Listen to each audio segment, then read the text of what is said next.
Sometimes I get sent things to review that are so nice I almost feel bad using them. And that was certainly the case when I was asked to test some new Italian carbon saddles. This one was meant to be useful for gravel and off-road riding as well as on-road, and I thought, yeah, why not? I'll give it a shot. Maybe it'll survive. Not only has it survived, it's actually been very good. It's an impressive saddle, this one. But it's also a very niche product, so let's jump in and talk about it.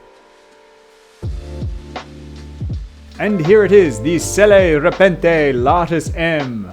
I probably said that wrong, but I don't care. I don't speak Italian, so don't at me. It tips the scales at a mighty impressive 140 grams. It'll set you back 389 Australian dollars, which I'll talk about later. It's mostly carbon, with carbon shell and carbon rails that are 9 by 7 millimeters. Up the top, there's a polyurethane cover and a light smearing of super lightweight EVA padding. It's 240 millimeters long and 142 millimeters wide, which puts it bang on trend for snub-nosed saddles. It is also rather gorgeous to look at.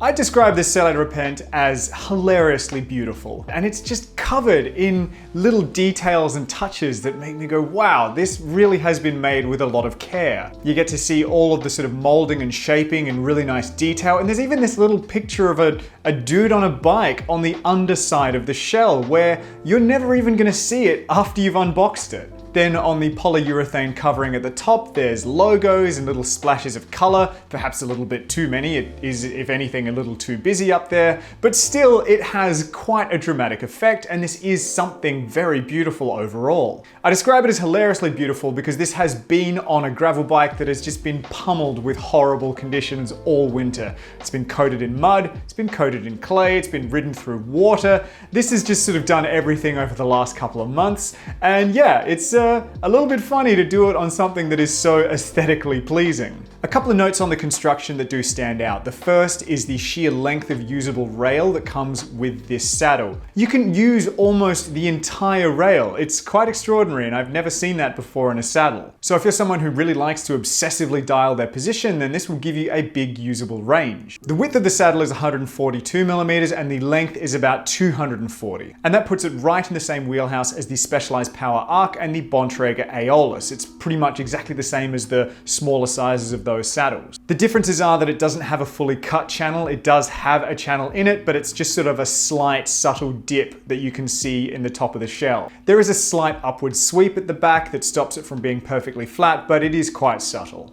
Overall, the manufacturing is really beautiful. It's a super light saddle and it has a huge adjustment range. So from a sort of numbers perspective, it does get off to a very good start.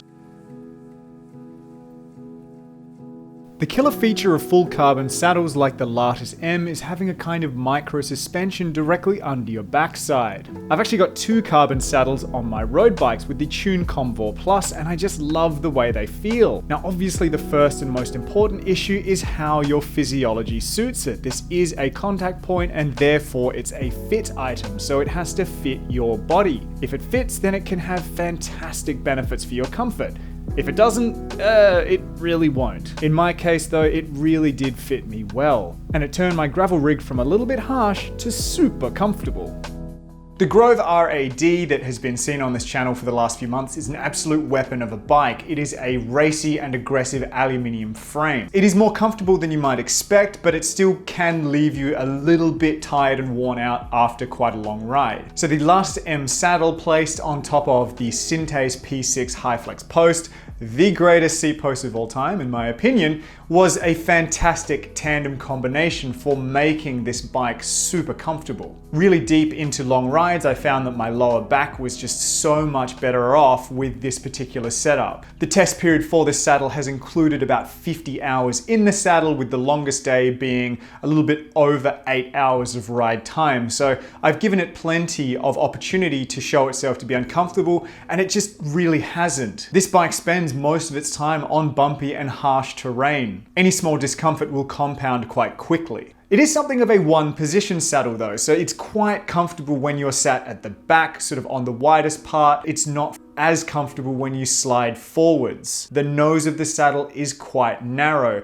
and the way that the rails come together there means it's also very stiff, and that's just not really a good combination. As a point of difference, the Bontrager Aeolus is much wider at the front, it has the channel, and it's also padded, so it does manage to spread the pressure point out wider. The Latus M being narrow and being very stiff, yeah, nowhere near as comfortable when sat out on the front. Selle Repente does market this as an all-round saddle that can be used for road and off-road, but to be honest, I would keep it for off-road. Solely because I like to slide forward when I'm on my road bike, but I tend to not do that much when I'm on my gravel bike. So from a ride perspective, it really does deliver a very good comfort outcome. It's light, it's good looking, and it's really comfortable. And there's one more thing. It's actually not that bad value. I know that might sound crazy, but just bear with me, I'll talk you through it.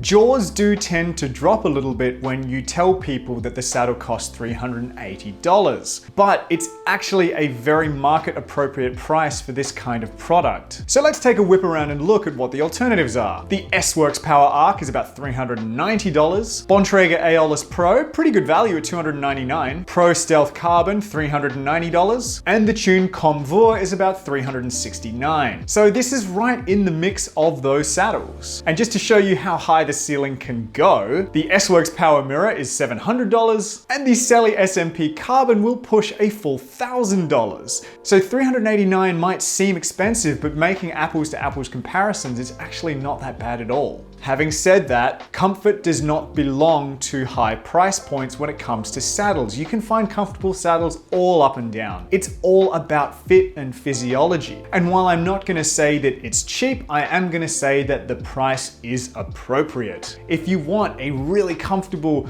quite good value saddle for use on-road and off-road, get a Bontrager Aeolus. It's a great saddle. Starts at around $100.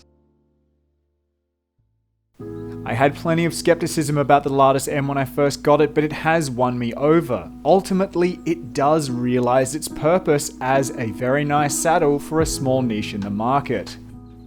Really wrapping it up, there's only a couple of drawbacks to this saddle. First is that it's not that comfortable when you slide forwards. And second is that for gravel and off-road riding, I wouldn't recommend hanging a large saddlebag off it. It's just not a good idea to have something sort of swinging and weighing down those carbon rails. So if I was bikepacking on the Grove, I would change out the saddle to do it. I am sort of comfortable leaving a sort of small saddlebag on it like it has now, but yeah, I wouldn't go too big on that.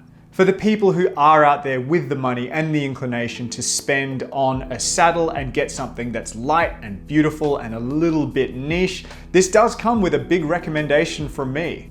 And that is where I'm gonna leave it. Thank you so much for joining me as always. Don't forget to like, subscribe, all that sort of stuff really helps me out as a small channel. Stay healthy, ride safe, and I'll see you next time.